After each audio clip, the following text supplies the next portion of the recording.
now. Thank you all for joining us. My name is Eric Malin. I'm here at Duke at the Sanford School of Public Policy and the Kenan Institute for Ethics. And I direct a project here at the Kenan Institute on democracy and the politics of American higher education. This webinar today will focus on the conservative assault on public higher education. And we have three really well-versed colleagues who will talk from different perspectives on this issue. Just by way of background, before introducing my friends and colleagues, the Democracy in Higher Education project that we're running here at Kenan gathers faculty, administrators, students, and members of the public to reflect on how universities should respond to the ongoing threats toward democratic values and principles. We examine current political debates surrounding higher ed to identify areas for intervention.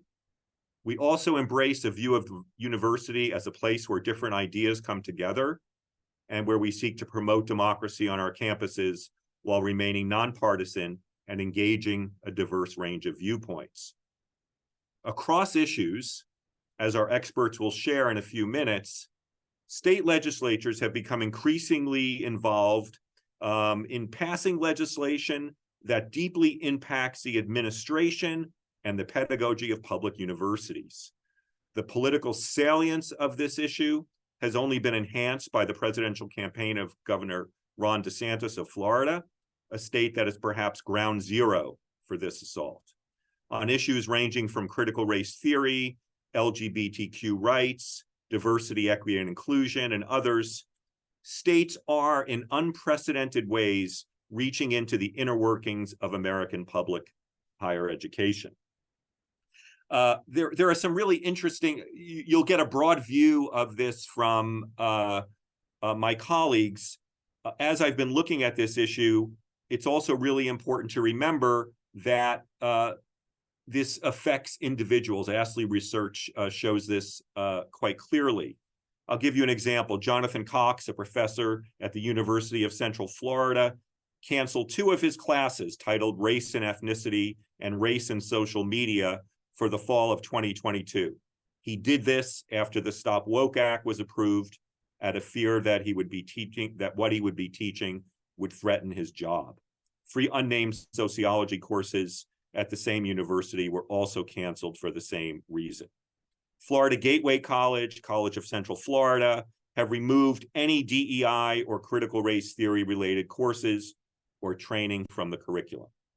The presidents of all 3 of these schools have publicly supported Governor DeSantis in his mission to, quote, change the future of higher education.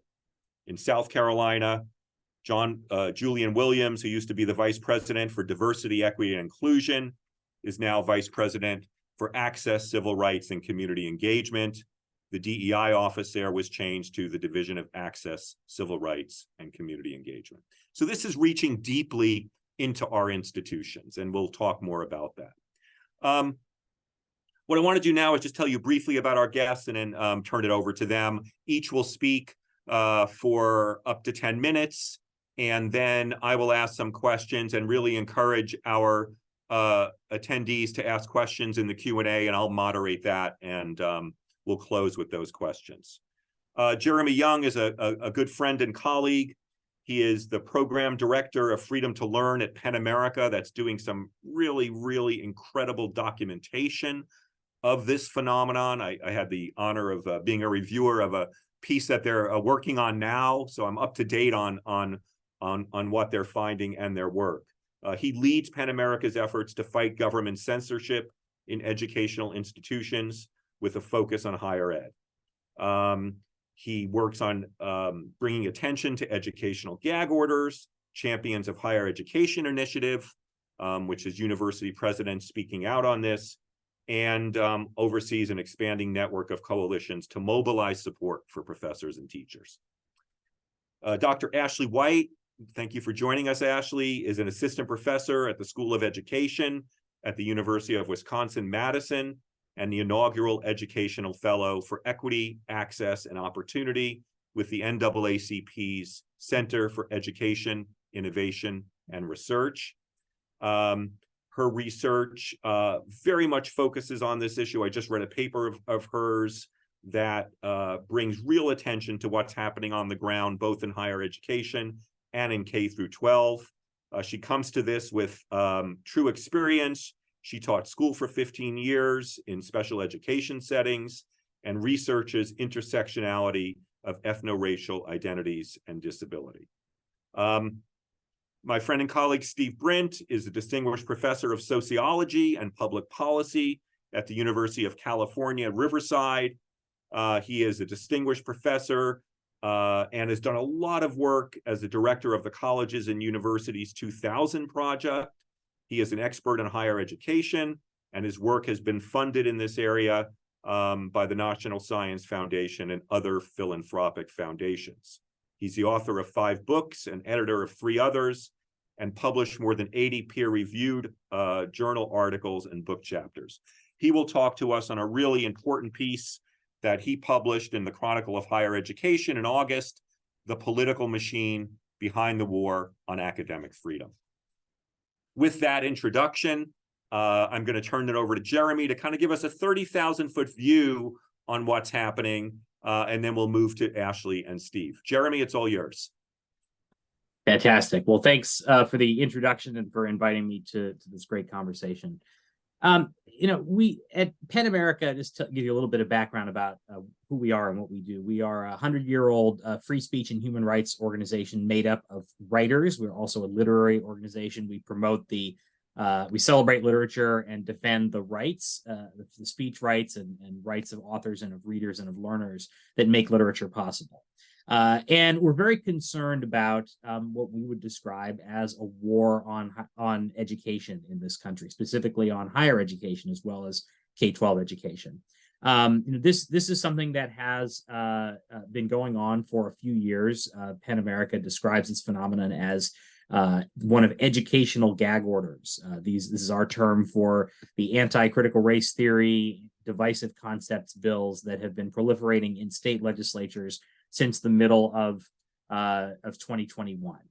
These are bills that ban speech around particular concepts related to race, gender, and identity in classrooms, K-12 classrooms and higher education classrooms. And they have grown directly out of what is often referred to as an equity backlash against the moment of racial reckoning that appeared to be dawning in the summer of 2020 with the George Floyd protests, the popularity of the 1619 Project and other materials, led to this moment where there was a lot of interest in learning the real history of, particularly of race and racism in American society. And this backlash against that moment resulted in a number of commentators, particularly on the right, referring to a variety of principles related to education on race, DEI, critical race theory, just discussions of history, branding all of those things as critical race theory, whether they were or not, and then declaring it to be a sort of, ideological takeover of American society. There's never any truth to this, but there was a very clearly designed panic whipped up by some figures on the right. And this began immediately with an executive order passed in the Trump administration called Race and Sex Stereotyping, banning a series of so-called divisive concepts, very vaguely written ideas, which don't really correspond to critical race theory or anything else that anyone would teach or talk about. Banning these ideas in trainings in government agencies. The executive order never went into effect. It was stayed by a court and then repealed on the first day of the Biden administration. But that order, the language from that order and those divisive concepts soon began to appear in state legislatures, and now not aimed at government trainings or government agencies, but aimed at classroom instruction, first in the K-12 space, and then increasingly in higher education as well. In 2021 and 2022, and also in 2023, these bills have proliferated to an astonishing degree. Over 300 such bills have been introduced in 45 states. Over 35 of them have passed in 20 states, either as bills or in a couple of states not legislation, but policy or executive order. Over a third of all children in the country and are live in states where one or more of these concepts are banned from the classroom, at least at the K-12 level. And then, there have been subsequent waves of this. There was, these bills were introduced in 2021. There were even more, dramatically more, 250% more bills introduced in 2022, in part based on some ideas that this might be popular among swing voters or win over support for conservative candidates.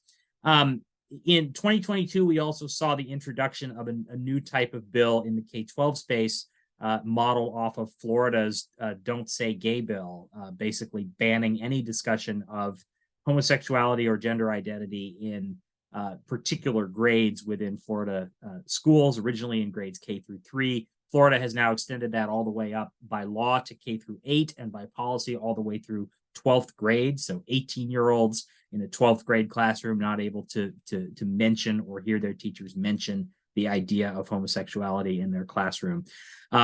These bills have proliferated around the country as well. There have been 4 passed throughout the country, many more similar ones proposed. And in higher ed, we're increasingly seeing a set of attacks on not that move outside of the classroom and of speech within the classroom to instead restrict university governance related to race, gender, and identity. So most famously, bans on DEI initiatives, which have taken effect in Texas and Florida, but also in Florida and in bills in a number of other states, bans on government intrusion into the curriculum of general education, into the approval of majors and minors, attempts to ban gender studies majors from all public classrooms in particular states, restrictions on tenure and hiring and firing, restrictions on mission statements. Florida now has a law that allows political appointees to rewrite the university's mission statement every 3 years to make sure it doesn't have any DEI content. And really just, and also restrictions on accreditation agencies. So attempts really throughout the university to take governance away from the shared governance structure that makes academic freedom possible, and to hand it over to politicians and their designees who are going to impose an ideological orthodoxy on universities. So it's a very scary time. We are seeing a series of laws promoted and promulgated that are designed to take the independence of universities away, take the independence of faculty away, take away the freedom to learn and teach and read and write. And these laws really increasingly are being modeled off of authoritarian laws we see in places like Hungary, Poland, Brazil, Russia, China. Particularly the higher ed focused ones, some of the things we've seen in Florida have taken directly from the Hungarian government, things they've done to universities, including closing universities entirely. So that's what we're watching at Penn America. We have a legislative tracker. We put out annual reports on these bills. The most recent one that Eric just read a draft of is coming out next month.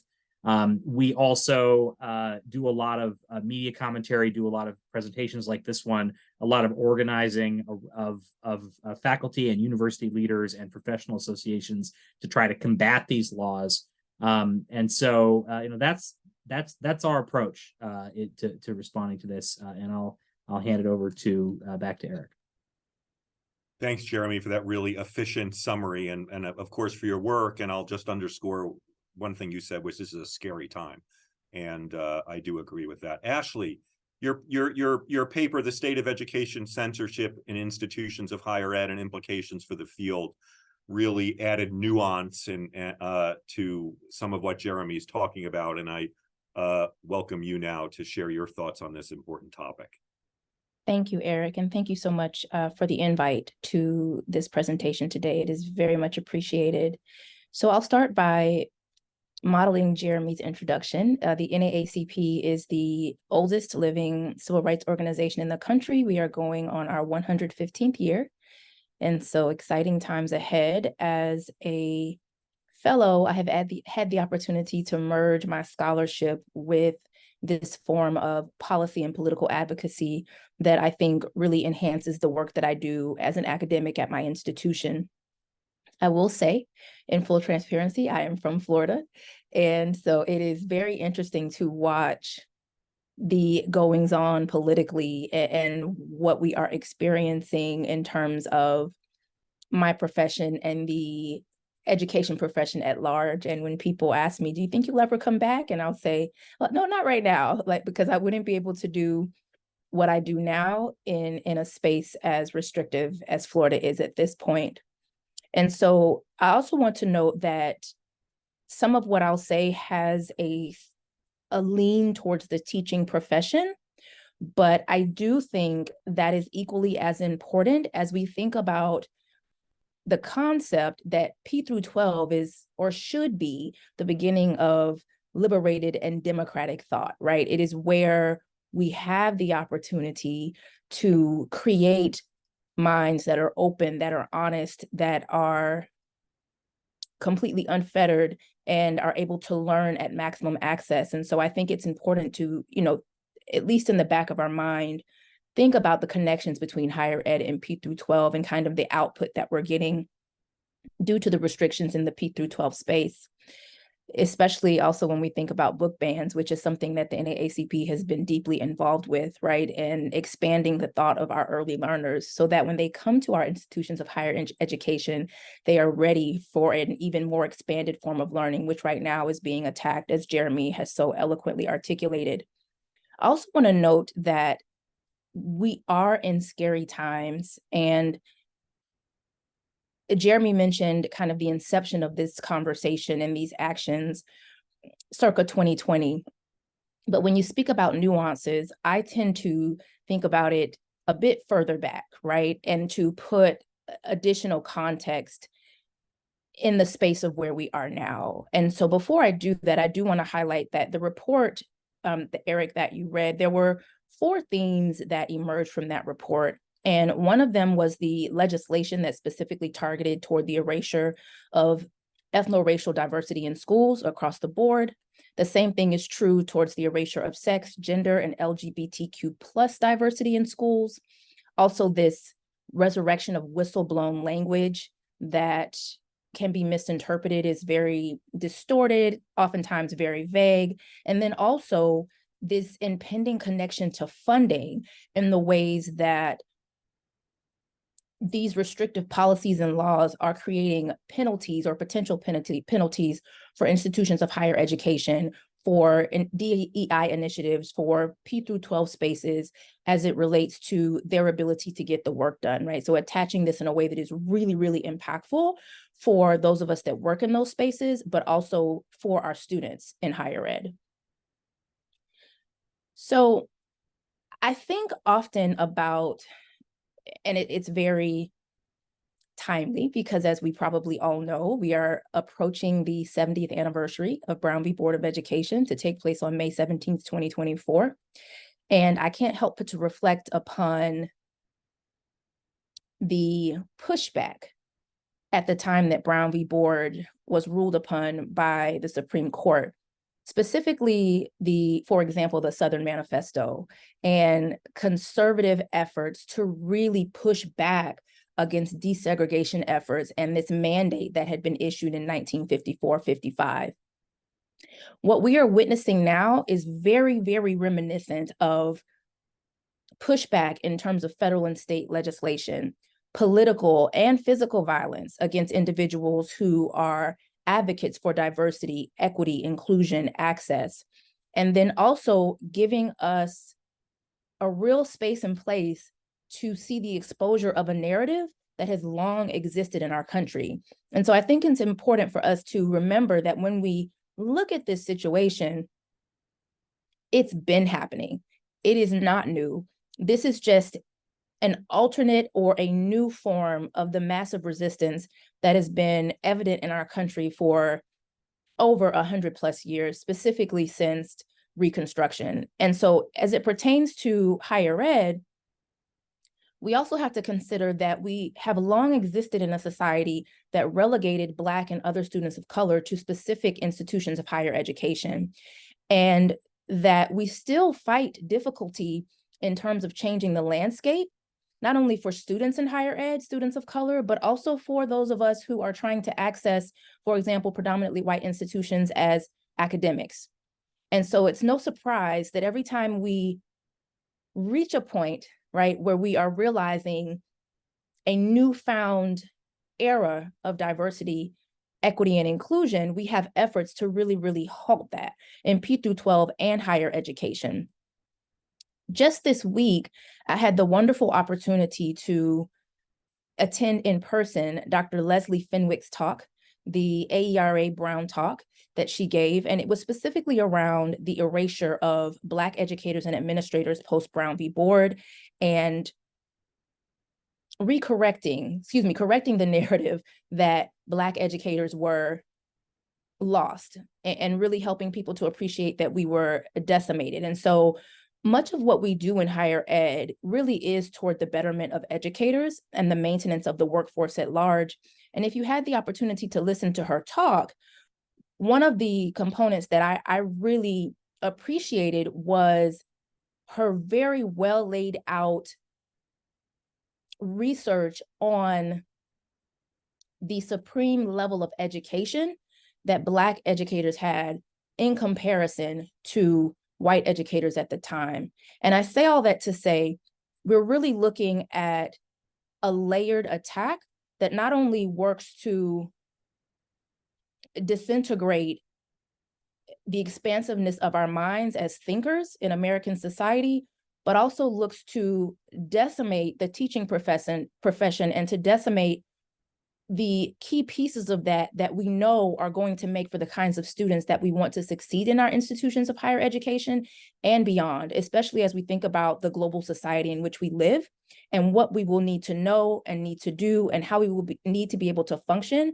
in order to be competitive in society as we keep moving forward. And so when we think about individuals like DeSantis, it's a very layered attack that reaches us on multiple levels. In terms of the recommendations that were mentioned in my report, we talked a lot about, again, focusing on teachers, but also teacher educators in higher ed, such as myself. And so really working to foreground the role of educators, no matter what your content or area of expertise might be. Also acknowledging the importance of the connection between diversity of thought in higher ed and diversity of thought in P through 12. And the importance of cultivating students P through post-secondary, especially in the post-secondary space, that are able to think broadly about our society and history, which is only possible if that society and history is made available to them. And also to be very explicit about our curricular and pedagogical choices, especially because we know, and Jeremy alluded to this, we know that a lot of the work is being done for individuals who are opponents of the kind of work that we do. And so being very strategic about how we foreground our work and doing our very best to make those distinctions between the misuse of concepts like CRT, the 1619 Project, et cetera, and work that has been ever enduring in the teaching profession, even in higher education spaces. Great. Thank you, Ashley. You add a layer of analysis to this that's so important at this moment. It reminds me a little bit of what you said about as DEI has ascended, the pushback. It reminds me some of national politics and the election of our first African-American president and what that has resulted in a broader sense. So thank you for adding that to this. Steve, you focus both on the substance of this and I think more uniquely on the process, on what you call the political machine. And so I'd love for you to talk about what that is, where that comes from, and what the implications are of that. Okay, thank you, Eric, and thank you for having me today with the other two panelists whose work I admire. So I think there's a view that many people have about how legislation occurs. And many of you in the audience may not have this view, but some may. And that is that legislators are approached by the public or by advocacy groups about problems that exist in the community. And then they craft legislation to address those kinds of problems, try to get their colleagues to support their legislation, and if they're fortunate, it is written into law. Increasingly, that is not the way state politics works in the United States. And the topics that we are discussing today are an example, but there are many other examples where state politics has become nationalized. And with respect to the higher education issues that we're discussing today, all of this wave of legislation that Jeremy mentioned originates at the national level. First of all, there is a White House executive order having to do with divisive concepts. This was started because then President Trump saw Chris Rufo on Fox News and was very upset about what he heard from Chris Rufo. ALEC, which is the American Legislative Exchange Council, a conservative organization involved with corporations and legislators, convened a panel on the assault on education, quote unquote, by advocates of CRT, critical race theory. Again, Chris Rufo, who's a policy entrepreneur on the right, was at the center. We had now ALEC often writes model legislation, but in this case they didn't. But the Heritage Foundation did write model legislation. It was directed towards K-12 educators, but it was picked up by people in the higher education arena. This is the divisive concepts model legislation out of Heritage. By our count, 78 out of the 99 bills that have been proposed having to do with divisive content, which is really what that means is content that's related to critical race theory, 1619 Project, concepts that make, according to conservative legislators, white students feel uncomfortable. So Heritage promulgates this legislation. Ambitious politicians in the states, in conservative states, pick it up. And first, we call attention to Glenn Youngkin in Virginia, who sees the opportunity to exploit parental concerns about some of the new curricula and programs, and tries and uses the idea of parental rights as his springboard, at least one of his springboards into the governorship in Virginia. Very shortly thereafter, Ron DeSantis picks up these issues and carries them into higher education. So later on, you have the Goldwater Institute and the Manhattan Institute getting involved in model legislation on DEI, banning DEI offices, banning diversity statements and the like. So there is a kind of system here, starting at the national level, picked up by ambitious politicians. And then, of course, the governors can have the resources to draft talking points and to try to encourage state legislators to carry legislation. And it's a lot easier to pass this kind of legislation where you have a very decisive majority of Republican legislators. Even better, if you happen to have a Democratic governor, to have a veto-proof majority in the legislature. Now, many of these bills are defeated in committee or never make it to the floor for one reason or another. But we have had 7 states that have adopted divisive concept legislation. And these are all Republican-dominated states. We can talk about them. But one important point is that Florida alone has been sued by ACLU and FIRE for its legislation. And the reason is that the legislation in other states, the divisive concept legislation in other states, is much vaguer and talks about indoctrination rather than about particular curriculum that's banned. Florida is alone in banning particular curricula in general education there. The other states talk about indoctrination, but it's very bad because professors are in a position of not knowing whether what they're teaching is quote unquote indoctrination or not. So there's an ambiguity in these laws that really makes professors gun shy, and it works almost in the same way as the legislation that is clearly bad, clearly not acceptable in terms of academic freedom. The legislation in Florida, SB 266 and Stop Woke.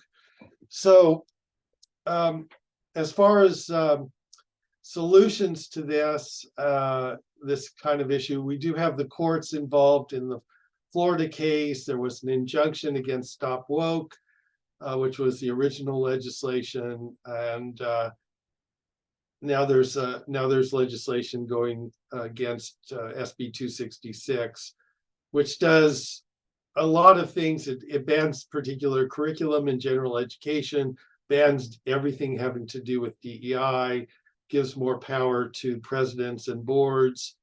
I believe it also has some changes in tenure. So this is the kind of the bête noire, I think, of academic freedom people like me. The courts may stop the worst cases here, but as far as the anti-DEI legislation, which I think is part of the same wave, a lot of this is up to administrative discretion, and so it's not diversity statements. There is some legal discussion about whether they're constitutional or not, and that may be adjudicated in the courts. But as far as DEI offices, it's not clear whether the courts would have any role in that at all, because those are, I think, typically considered administrative discretion. So I think that just means if people don't like what's happening, they have to protest, and maybe there will be cultural change. The one thing I'm going to conclude with one other point, I think that it's a little bit wrong to see this as a backlash, or at least it's not complete. The national organizations of the Republican Party are constantly looking for issues that they can exploit for political gain. There's been a lot of concern about what's happening on campuses going way back, arguably back to William Buckley in the 50s, but certainly back to the 80s, where there was an attack from the right on political correctness.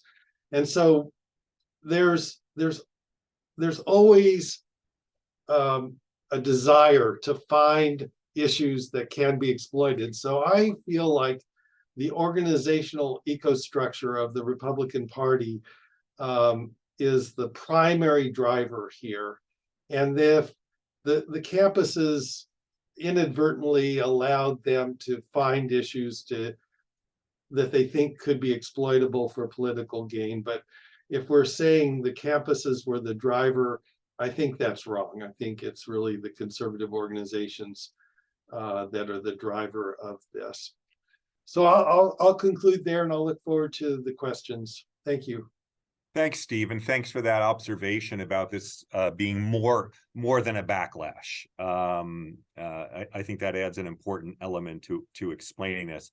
I want to encourage attendees to the webinar to submit a question on the question and answer. I'll look at those, and we'll have a conversation now.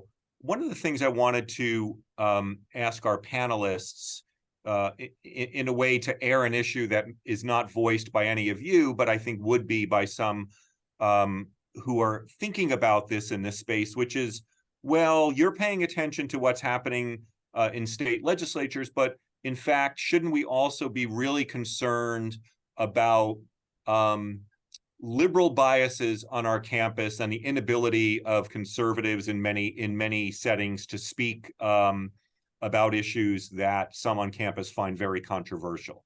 I want to throw that out to the three of you to ask you to place that in the context of this more general conversation about academic freedom and what's happening on our campuses right now along these particular issues. And I can go ahead, Steve. jump in here. Please do. Possibly a little different than Jeremy or Ashley, or I don't know for sure. I am also very concerned about what is happening on the campuses, and I have written about this. I have an article coming out actually tomorrow with 6 responses and my rejoinder. There are some things on the campuses coming from the left that I think are problematic. At the University of California, we have used diversity statements, for example, as the initial screens in faculty appointments in some experimental searches. I think that's wrong. I think you have to look at research and teaching. The diversity statements can be part of the package, but to use it to winnow a pool is wrong, in my opinion. We also have some rubrics on scoring diversity statements, which are highly problematic from my point of view. You get low scores if you say you're going to teach all students equally, and high scores if you give extra consideration to students of color. And for your social justice activities, I don't think that that's necessarily right. I think there's been a real narrowing of what we mean by diversity, at least at the University of California. So we really exclude geographical diversity, political diversity, religious diversity, and a lot of other things that would be potentially relevant to enriching the educational environment. I do also think that we have seen instances of mobilized groups on campus using language to silence and ostracize, using terms like white supremacist to silence people. So I think it's not a totally rosy picture on campus, but I also have made it very clear in my writing that the force of the state, the coercive power of the state puts the actions of conservative states in a completely different category.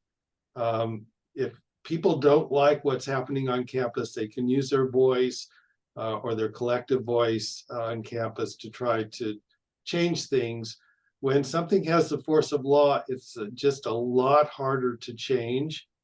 And these intrusions of the state into the realm of academic freedom, I think, are much more problematic when they're written into law. So although I'm critical of some things that are happening on the left, I'm not as critical as I am of these laws that we've been talking about today. Thank you for adding that, Steve. Where will that article be coming out? It's in a paper series from the University of California, Berkeley Center for Studies in Higher Education.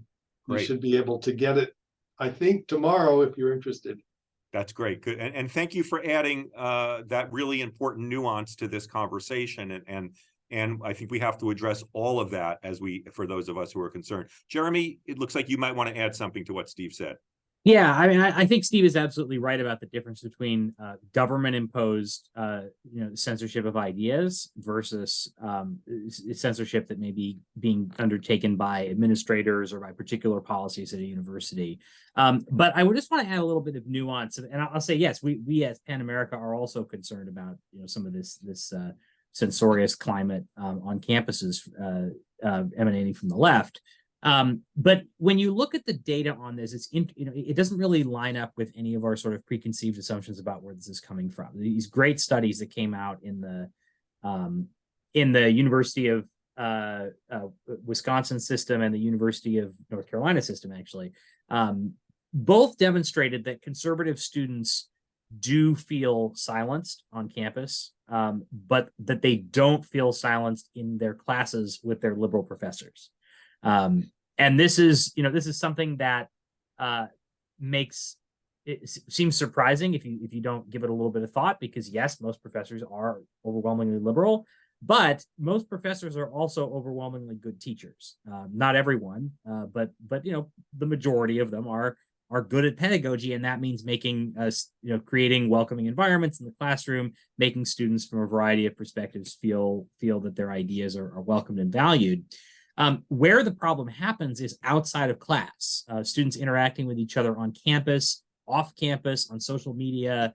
And really what we have there is that the sort of polarization that's going on in our society is being imported onto the campus, because campuses are one of the few places remaining in our polarized society where we do put a lot of people with different political views in the same space and expect them to sort of talk about it. Then you add on the fact that we're putting 18 to 21-year-olds in those spaces, and that we're not necessarily giving them any training on how to have those conversations. And you end up obviously with a lot of self-censorship, a lot of things being done wrong. So the solution here is education. The solution is to provide more instruction on how to have difficult conversations across difference, how to respect free expression principles, really from orientation through graduation. But what these laws do doesn't benefit that at all. And in fact, it makes it worse. We're looking at a proposed piece of legislation in Ohio that would institute mandatory punishments for students on campus if they violated the quote intellectual diversity rights of anyone else on campus without defining what that term means. I mean, this is not the way that you encourage robust dialogue. This is the way that you chill speech, and rather than encouraging more viewpoints, you're simply discouraging all viewpoints. Thank you for that. Ashley, did you want to add anything to that? I could, but I just really appreciate Jeremy's comments as a teacher who was trained in the craft of teaching. And we did an interview with Gloria Latson Billings for the NAACP a couple summers ago around critical race theory and teaching. And I never forget, we had this discussion about equity, diversity, and inclusion. It's not about excluding ideas with which we don't agree. It is about allowing all ideas to be inside of a classroom and giving students the tools to think intelligibly about those ideas, whether contradictory or not. That's what good teachers do. Thank you for adding that. Some really good activity in the question and answer. One colleague is reminding me, and I just want to say that, of course, here in North Carolina, this issue is very, very salient. With the change in party of one member of the legislature, there's now a veto-proof majority in our House with a Democratic governor. We have upcoming probably what's being deemed by Politico as the most important gubernatorial race in the country coming up, with our Attorney General Josh Stein running against a very far right-wing Republican, Mark Robinson. And so we are, as part of this project, I have been very close to our colleagues at UNC Chapel Hill, for example, who have formed a nonprofit called the Coalition for Carolina to protect academic freedom and the kinds of issues that we're talking about. So I appreciate that issue being raised. One of our attendees has asked this question. Let me throw this out. I'd like us to discuss more tangibly what school administrators, professors, students' families, and citizens at large can do to unite and overcome this assault on academic freedom and on teaching factual narratives about our history, past and about our history and the present. So what is to be done? And let me just add one thing to that. What's the role of private universities right now, where I sit here at Duke University and my colleagues at comparable institutions, as we watch what's happening in the public space? I think in terms of the the administrators and teachers and parents,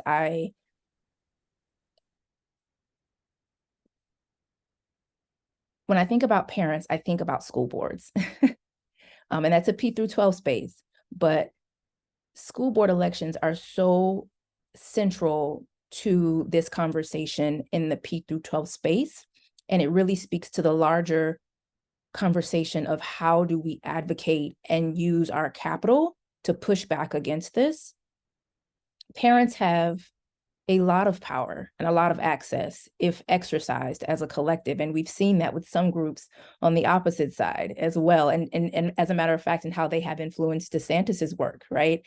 And so that is the same kind of strategic thinking that we must have as we think about how to ensure as parents that our children P through post-secondary have access to all materials, all forms of thought, whether contradictory to our home and personal beliefs or not. We're working, like I said, on some campaigns related to book bans, but we're also at the NAACP folding out a campaign that is central to school board elections and showing parents how to navigate that space and how to become more prominent advocates in that space as they try to navigate against that. I think in terms of higher ed, again, as an assistant professor who teaches every day, all day, and discusses these issues in a way that doesn't have necessarily any direct thing to do with CRT or the 1619 project, I know this is a conversation for later, but it is very important to understand the difference between articulating controversial concepts and discussing and finding ways to discuss with your students actual factual history, right? We have some things going on in Wisconsin, but much to what Jeremy alluded, and he might have even mentioned this, is there is this overall chilling effect, right? And it takes hold of administrators, higher ed faculty, anybody who's touching the education space, but we have to be very careful to the degree that we can, right? Because we're all concerned about our jobs and our livelihood, but to the degree that we can, be very careful about parsing out what is actually indicated in the law in terms of what we cannot do and what we can still carry on doing and presenting to our students, right? And so being very clear about that, and also helping our administration in these institutions to help us understand and be clear about what policies are running down the pipe so that we can then translate that in a way that is still as liberatory as we can be, but also that helps us to understand really what we're being asked to do and not to do as teachers in higher ed. Thanks, Ashley. Steve, you want to add something? Maybe I can add something here. I have been very disappointed in the university president's role here. And in Florida, not a single one of the 47 public universities there, I think it's 47, president said a word about the legislation. They are very concerned about their funding, potentially also about their retirement packages, and they do not speak out. And also in Texas, the other state that I've looked at, they haven't spoken out. Now in Texas, they did, you might say, bribe the universities by giving them a lot of money to add to their budgets if they would accept the DEI ban that was passed there. So the legislatures have ways. I am also skeptical, unfortunately, about students and faculty having a tremendous role. Hundreds and hundreds of students and faculty came to Florida and Texas to argue against the laws in committee and committee meetings, and they just weren't listening. The Senates also have passed letters on to the legislature and so forth. So that, I think the one thing that might matter in these states, and they are keeping track of this, at least in Texas, is do they lose federal funding? Do they lose students? Do they lose faculty because of these policies that are being passed? If any or all of that happens, It has a material impact on the universities, and they will rethink probably this legislation. Just one other thing about the private universities. They are in a better situation to take leadership, because they do not have the state legislature holding the purse strings.